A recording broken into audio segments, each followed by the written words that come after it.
যারা জীবনে ধর্ম ব্যবসায়ী দেখেন নাই তারা আজকে এই ভিডিওটা দেখেন।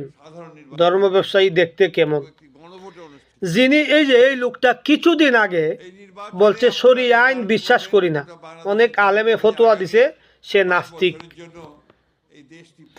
আবার যখন আমার আল্লাহরে গালি দিল, যখন বলছে আমার আল্লাহর ফুটকি মাথা পাইছে না, ওই নাস্তিক আবুলের পক্ষে কথা বলল এই মির্জা ফখরুল, এই নাস্তিক মির্জাফর ফখরুল।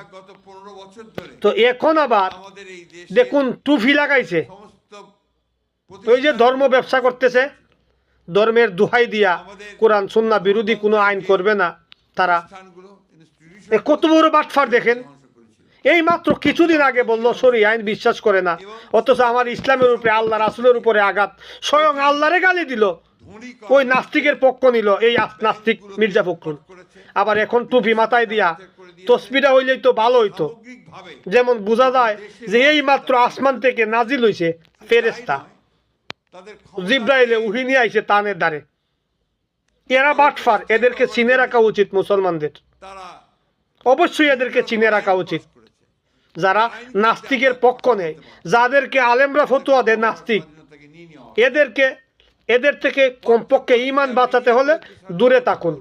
আর এই মির্জা ফখরুল যে প্রকৃত ধর্ম ব্যবসায়ী, এটা তো আর বোঝার বাকি নাই।